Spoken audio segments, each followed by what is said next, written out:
Ассаламу алейкум, урматтуу достор. Мен Элдор Далиев. Бүгүнкү видеодо YouTube'ду жаңы баштап жаткандарга жана YouTube тармагында иштеп келип жаткан инсандар үчүн маанилүү кеңештерди, тажрыйбаларды бөлүшүп өтөм. Видеону аягына чейин көрүңүз, сиз үчүн маанилүү, пайдалуу болот. Жеке катыма көп суроолор келет. Элдор агай, мен бир айдын ичинде монетизацияга жете аламбы? Мурунку жумушумду таштап, YouTube менен иштешип кетсем болобу? YouTube менен иштешүү үчүн кредит алып, телефон алып, ноутбук алып, компьютер алып баштасам болобу? Канча каражатка чыксам болот? Качан каражатка чыксам болот? Деген суроолорду беришет. Мен азыр ирети менен кеңештеримди берип кетейин. Урматтуу достор, YouTube оңой тартипте акча берип койбойт. YouTube'дан сиз каражат иштеп табууңуз үчүн алгач жакшы контент жаратышыңыз керек, жакшы видеолорду жаратышыңыз керек. Каналыңыз 1000 катталуучу 4000 саат просмотрду топтогондон кийин монетизацияга кошууга мүмкүнчүлүк ачылат. Ага чейин сиз өзүңүздүн каналыңызда кандай ниша болбосун, сапаттуу, маанилүү контентти, жеке өзүңүз жараткан видеолорду жүктөшүңүз керек. Андан кийин YouTube каналды текшерип чыгып, монетизацияга дал келсе, кийин каналды монетизацияга кошот. Андан кийин сиз каражат тапсаңыз болот. YouTube'да сиз 1 күндө, 3 күндө, 10 күндө, 1 айда жогору акча таба албайсыз. Себеби акчаны YouTube'дан алуу үчүн албетте алгач канал монетизацияга кошулуш керек. Андан кийин жакшы видеолорду чыгарышыңыз керек. Андан кийин каражат тапсаңыз болот. Сиз ойлобоңуз, мен YouTube'ду үйрөнүп жатам, бүгүн видео даярдап, бүгүн видео жүктөсөм, YouTube мага акча берет деп. Андай эмес. Сиз туруктуулук менен сапаттуу контент жаратышыңыз керек. Аз дегенде 2 ай, 3 айдын ичинде сапаттуу контент жаратып, кийин канал монетизацияга кошулушу мүмкүн. Сиз 10 күндө, 15 күндө же 3 күндө каналды монетизацияга кошо албайсыз. Бул кээде гана учурларда болуп калат.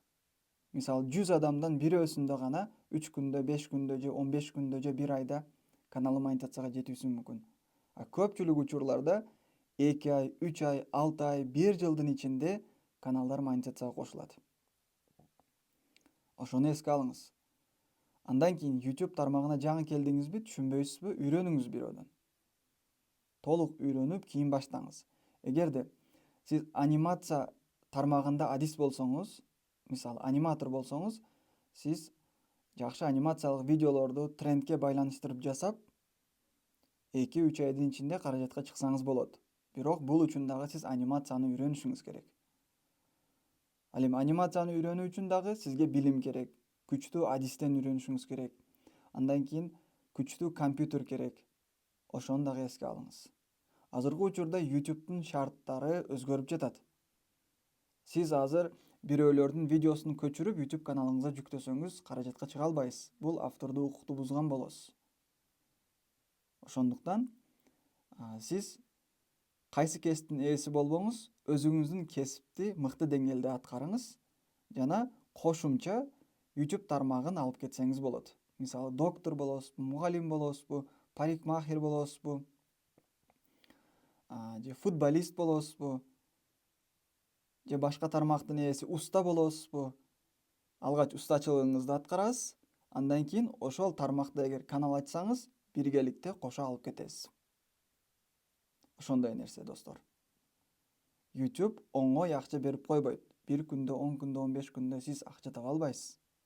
Сиз алгач мен айткандай YouTube'га көрүүчүлөргө сапаттуу контентти жаратып, туруктуулук менен аракет кылсаңыз гана натыйжага жетесиз.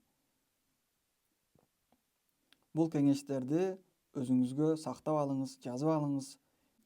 Андан кийин YouTube шарттары өзгөрүп жатат, билесиздер. Эми видеону өзүңүз, эгерде сиз сапаттуу, жеке өзүңүз даярдап чыксаңыз, анда канал өнүгүүсү жана монетизация кошулуусу тезирээк болот. Мисалы, кемпинг тармагы, саякат тармагы, бизнес тармагы, билим берүү тармагы. Ошол тармактарда контент жаратсаңыз, албетте убагы келип, канал натыйжа берет. Сиз бир гана англис тилдүү канал эмес, кыргыз тилдүү каналдагы алып барсаңыз, натыйжага жете аласыз. Ооба, кыргыз тилдүү канал менен сиз өзүңүзгө кардар табасыз. Өзүңүздүн кесибиңизди жайылтып, Кыргызстан боюнча кардарларды табып, кошумча кирешеге чыгасыз. Кардарлар сизден бир товарды сатып алат же кызматыңызды сатып алат. Кыргыз тилдүү каналды дагы өнүктүрүү мүмкүн, албетте өзүңүздүн адистигиңизге байланыштуу. Ал эми англис тилдүү каналды албетте чет мамлекет, АКШ мамлекеттеринин аудиториясы көрөт. Аларга дагы сапаттуу контент жаратышыңыз керек. Бирөөлөрдүн видеолорун көчүрүп, өзгөртүп YouTube каналга койсоңуз, бул укук бузуу болот жана каналыңыз тез убакыттын ичинде өчүрүлөт, удалить болот. Ошондуктан YouTube тармагында албетте алгач билим алып, өзүңүзгө жаккан бир туура теманы, контентти, нишаны тандап, туруктуулук менен конкурент каналдарга карап улантасыз, кийин натыйжа болот. Дагы бир суроо келет. Элдор агай, мен мурунку жумушумду таштап YouTube'га өтүп кетсем, YouTube'дан тез каражатка чыга аламбы деп айтышат. Жок, сиз алгач өзүңүздүн ошол кесибиңизди мыкты деңгээлде аткарыңыз. Ошол сизге каражат алып келип атат. Ошол өзүңүздүн кесип. Ал эми YouTube'ду кошумча бир киреше булагы катары көрүңүз. Себеби эч ким айта албайт, сиз канча убакытта YouTube'дан каражатка чыгасыз. Ошондуктан YouTube экинчи бир жумуш катары аткарасыз. Аны дагы туруктуулук менен. Андан кийин өзүңүздүн жумушуңузга убакыт кетет, YouTube'га убакыт кетет, ал эми үй бүлөгө дагы убакыт ажыратуу зарыл болот. Ошону дагы эске алыңыз. Урматтуу достор, кийинки видеолордо дагы мен ушундай кеңештерди, тажрыйбаларды берип өтөм. Мен ойлойм, бул видеолор сиздер үчүн пайдалуу болот. Эгер пайдалуу болсо, видеону колдоп коюңуз, YouTube'га кызыккан досторго бөлүшүңүз. Ийгилик, урматтоо менен Элдор Далиев.